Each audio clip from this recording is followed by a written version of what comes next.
शक्तिपीठों में शक्ति ही नहीं है आजकल। कहो ये क्या बात कर रहे हो? मैंने कहा बिल्कुल पक्की बात कर रही हूँ। क्यों?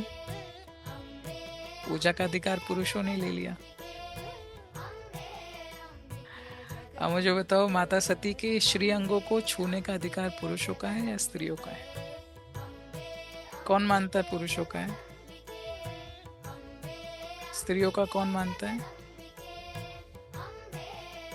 किसी की अगर माता भी गुजर जाती है, माता की मृत्यु हो जाती है, तो उस माँ के शव को अंतिम स्नान भी स्त्रियां ही करवाती हैं। पुरुषों को अधिकार नहीं है नारी के शरीर को छूने का। क्योंकि मैं जुड़ी हुई हूँ माँ से, और वो जो कमियां हैं हमारे समाज में, उसको वो मैं देखती रहती हूँ। पुरुषों का अधिकार सनातन धर्म में जो गुलामी से पहले के समय का जो था, वो क्षेत्रपाल की रक्षा का था।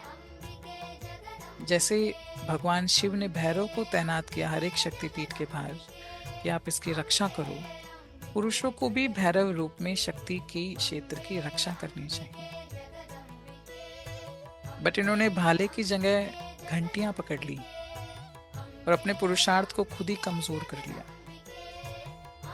तो आप देखो, जितने भी 51 शक्तिपीठ भी जो हैं करंटली भारतवर्ष में, वो कितना सुरक्षा प्रदान कर रहे हैं उस क्षेत्र को। डिफेंस मैकेनिज्म कितना स्ट्रांग है, वहां पे क्राइम कितना हाई है या कितना कंट्रोल है, उससे आपको आकलन हो जाएगा कि वो शक्तिपीठ वास्तव में कितनी शक्ति एमिट कर रहा है। कैसे पता चलेगा? सर्वे करके, लोकल पुलिस स्टेशन में जाके कितनी एफआईआर आ रही है मंथ में, कितना क्राइम कंट्रोल में है। You understand? बट ये भारत का दुर्भाग्य है कि यहाँ के पुरुषों ने हमेशा इजी रास्ता अपनाया। क्योंकि स्त्री प्रधान देश है, सब चीज़ें बहुत अच्छी क्वांटिटी में यहाँ पे थी, तो भोग विलास में जो है उसमें पढ़ करके जो भारतवर्ष के जो पुरुषार्थ जो तत्व है कमजोर होता गया। भैरव समान खुद को नहीं बना करके और पूजा विधान में छेड़खानी करके शक्तिपीठों में खुद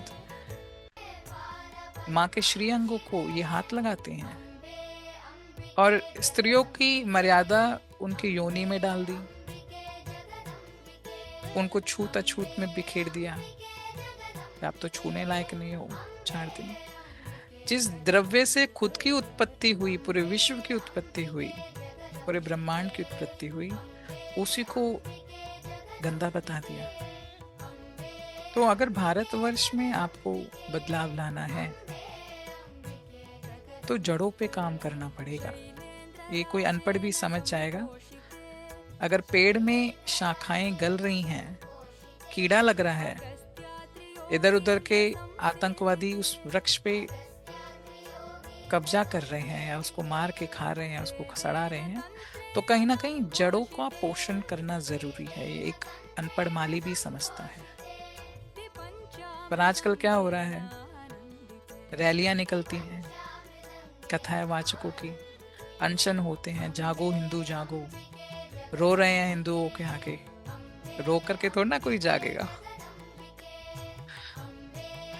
और शक्तिपीठ में अगर शक्ति सो रखी है बिकॉज आपकी उपासना पद्धति करप्ट हो गई, भ्रष्टाचार वहां भी घुस गया, तो नाम का शक्तिपीठ है।